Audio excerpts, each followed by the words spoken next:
everyone. Thanks so much for joining us this week on Astrology Today with Jeff Harman. I'm Ella, Jeff's assistant. Hope you all had a good week. The energies are funky. We just had our first full moon of 2024. We're going to go into our current energies and very important upcoming energies. He's going to go into that in depth actually this week because a lot's going on. And, you know, it's interesting. Our podcast from last week was about interrogations and electional astrology, and so many people responded to that. It's fascinating, and I think that it's something we all really want to tap into when it comes to the astrology. So please keep it in mind. Jeff's going to go into it a little bit this evening. So take it away, Jeff. Let's get started. All right. Yeah. Thanks for that. Yeah, that's true. You know, last podcast, we talked about the power of interrogation astrology, asking questions. You don't need your birth chart. And we also talked about the power of elections. And it's interesting because a lot of people must have listened to it because, man, I got busy with interrogations and elections on top of the readings I always do. And again, I have to say what a useful tool it is because you can ask a question about anything. And I've had some really important business people call up and ask questions, and also a lot of personal things as well. And what's fascinating about it is it proves the universe is an interactive consciousness, and it really is. I mean, just think about how profound that is, Ella. I mean, if someone asks a question anywhere in the world, I'm just casting a chart, just like every other ancient astrologer did, and the eastern horizon becomes the one asking the question. And all the 12 houses around the chart are relatable to what it is you're asking about, which is literally anything under the sun. I mean, people will ask about real estate. They'll ask about business, about employees. They'll ask about partnerships. They'll ask about relationships. They'll ask about various different things. It could be pets. It could be animals. It could be, you know, the world, the economy, their money. I mean, it just goes on and on and on and on. And it's amazing to me. And it took me quite a while, many years, to really just say, okay, I can trust this. It is a language that's reflective back. And again, I always say it truly might be the mirror on the wall. It's not predicting the future, but it's certainly reflecting the interactive conscious energies that seem to be going on down on this dense physical plane with our consciousness and the interaction of everything else we're going with. And it's just stunning. You know, I mean, I'm always amazed by it, aren't you? Oh my God, it's wild. It's completely wild when you think about it. You know, I mean, the planets, the power they have. I don't think we'll even ever really understand it or for what it actually is, because how can that be? You know? Well, the ancient Vedic astrology. But it is. Yeah, but it is. The ancient astrologers actually said they called planets graha. Graha is a strange word in Sanskrit and Tamil that actually means seizer or grasper of the aura. Think about that. So, you know, and this gets into some of the other stuff we were talking about, DNA and all these interactive, energetic things that seem to be going on with life on this planet, which is absolutely divinely magical when you think about it. You know, it's really, really quite stunning. And I'm always amazed, too, because I've done so many thousands of these things. So people will call me up 2 years later and say, oh, my God, remember when you told me this? I said, no, because, you know, so many go by, but I log them all on the computer. And they'll tell me, oh, my God, it was exactly like the chart said. I said, yeah. I said, I know. It's pretty wild. And, you know, I can't keep all the stuff in my head. That's why I've a methodology of going through this and getting it really tight and following the procedures. And I log every. Well, we just had someone call you up and ask you about a lease. If you know, if it was going to happen, a lease for a commercial space, and he couldn't see how it was going to happen because this transaction. It's been going on for over a year. You asked the question, it showed that the landlord there resonates with him. It showed that it would happen. What happened today? He went and signed. Oh, yeah. He signed the lease. Yeah. You know, what's stunning, too, is you can actually see there's so many rules to ancient astrology, which is really, I have to say, is astronomy. And like, for instance, if the sun is above the horizon, that's called a diurnal chart. If the sun is below the horizon, of course, we call it night, but they called it a nocturnal chart. And the rules change at sunrise and sunset. That's why they call it the evening, right? The sun and the moon, when they are above or below the horizon, have great effects. And of course, the evening is when the sun evens to the western horizon and sets. And you can feel the energy every night and every sunrise, every noon. It's very powerful how much we are psychic and consciously affected by these energies. So the ancients would look at many different things. You can actually see if an individual's really in their element. That's called insect, which is a special word that simply means is the planet in a daytime chart, in a daytime placement, and a daytime, sign. So, and if they're out of sect, they usually don't know what they're doing. They may be really great people and want to help you and do all this, but do they know what they're doing? And these are really, it's absolutely stunning how much knowledge there was about the astronomy and all the placements of the planet, the latitudes, the above and below, the what they call latitudinal horizons, the zodiacal horizon called declination. So there's all this really heady stuff, but once you get past it, it's no different than when we were little kids and we were learning how to read, and if we as adults try and learn a new language, it's like, oh my God, this is like Swahili, you just don't know where to go. But once you get familiar, once the mind gets its relatability and it becomes ingrained into the consciousness, it starts to become a language. And this is exactly how interrogation astrology works and electional astrology works. And so also, I might add, that's the same thing for your birth chart. You look at the cycles, it's a language on the soul. That's why Vedic astrology is referred to as the science of the light of the soul. It is the science of the light of the soul. It's absolutely stunning because it shows that this planet, even though it's a very tough place and there's a lot of divine and demonic forces and all points in between, we are literally in this interactive consciousness, which is fascinating stuff, which brings me to the next topic. We did a show on the 1st of January, and that was an outlook at 2024. Now, I don't want to obscure that, but I also want to mention the ancients never treated January 1st as the beginning of the new year. That's a Gregorian calendar, kind of a Roman Catholic Church, you could say, timestamp on the world, which has been very, very powerful for a long, long time. But the ancients actually went by, the new year begins when? On the spring equinox, when the sun ingresses, which is just a fancy term for when it moves into the very first minute and degree and second of tropical Aries. So there were 4 points or 4 places in the year. The spring equinox, and of course the word equinox comes from the even of the days and nights. The days and night are even. And then you have the summer solstice, you have the fall equinox, and the winter solstice. So the winter solstice is where we're still running in the ancient astrological world. From the winter solstice until March 21st or thereabouts. It's actually the March 19th this year. It's a little different every year. And by the way, this is a leap year. I don't know if everyone knows, but that shows you how much calendars are not totally accurate. We have a leap year. So, I know a lot of people used to cry when they were born on leap years, right? So, oh my God, this is, screwing everything up. So the calendars are not linear. And why aren't they not linear? Because when you look at astronomy, it's not divisible completely by the Gregorian or normal calendars. That's why the Mayan calendar had 1 day at a time. The Hebrew calendar is a sole lunar calendar. There's all these different calendars throughout history. And then also you have the Panchanga, which is also the ephemerises and also the references to the Hindu, or you could say the Vedantic timing. So and you have the Chinese calendar as well. So there's many different cultures that use different ways of dividing what we call our year, our months, and our days up. So it's very, very interesting stuff.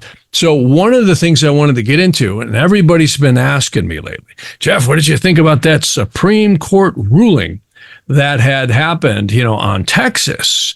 Well, this again, we're not a political channel, but I like to tie current events into what's going on in the insanity of the world.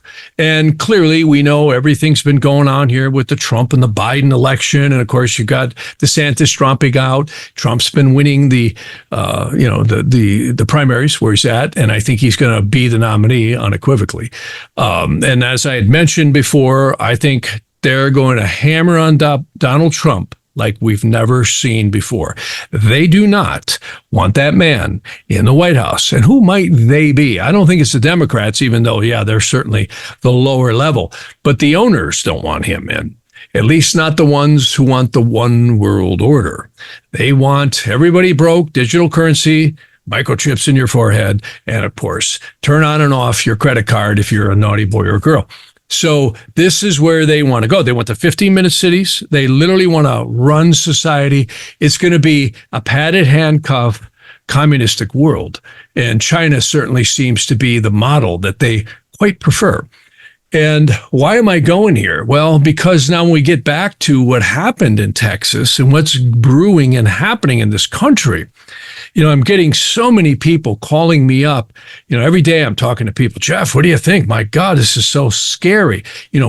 Business people are apprehensive to move forward in big investments because they're afraid the economy is teetering on the brink here. And I have to say, what I've been seeing in interrogations again with each individual collectively to me adds up. This is a scary time. And that brings me to something known as the ancient revolutions of the year. This is not my innovation.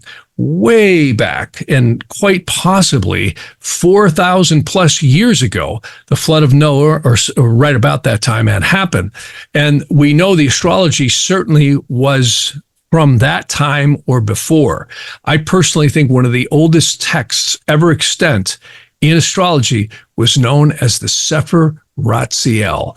And people say, well, what's that? The Sefer Ratziel, Sefer means book, and Ratziel is the archangel Ratziel. And that is the angel known as God's wisdom.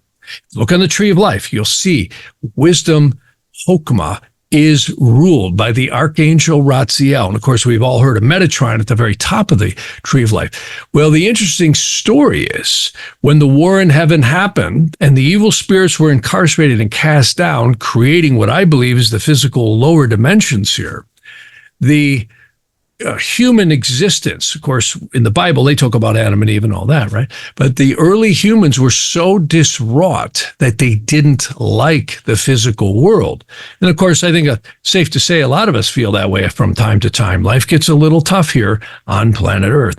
So this angel was sent by God, Ratziel, with the book of Ratziel, which was all about this plethora of angels that ruled every part of the celestial influences on this planet.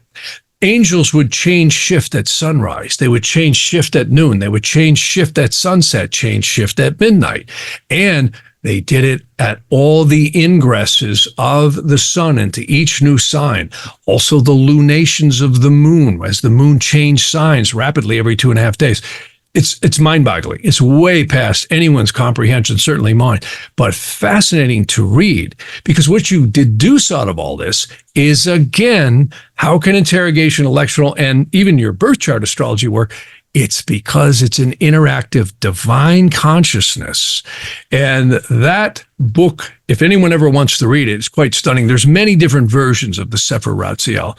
And I've got a really old one that's actually in the old Hebrew. It's actually before the cannellations and marks of what they call vowels and things. And so very, very interesting.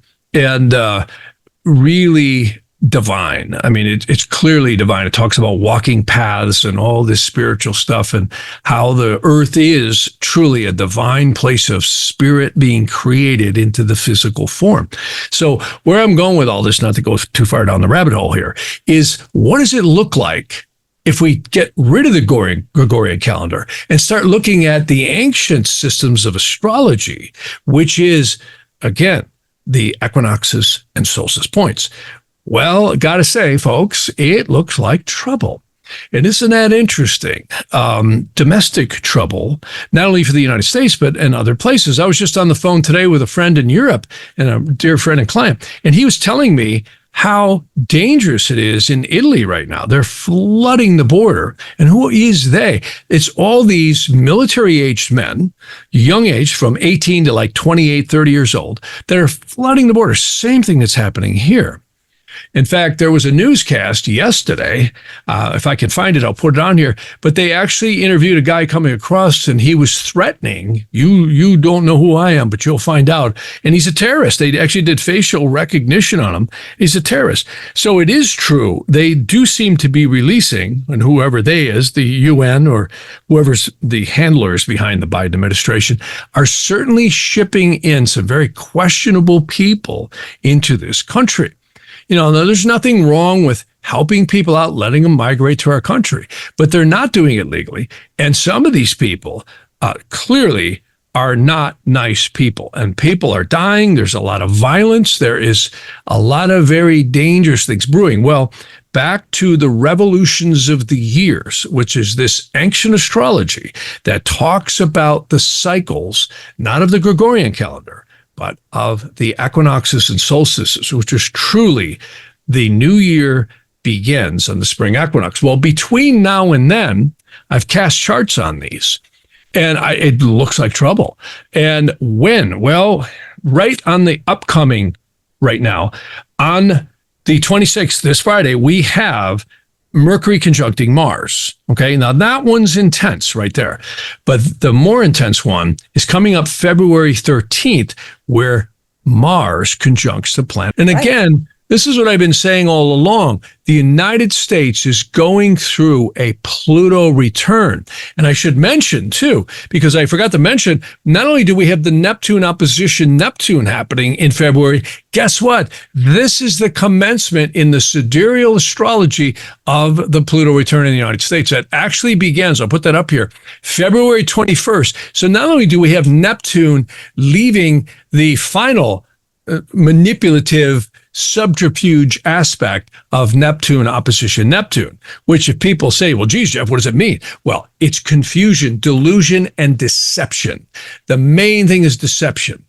Then we move into the Mars-Pluto conjunction, which is on February 13th. And then you have the Pluto return commences its act right in February 21st. And it comes back again here, July. And the final hurrah is going to be right at the end of December of 2024.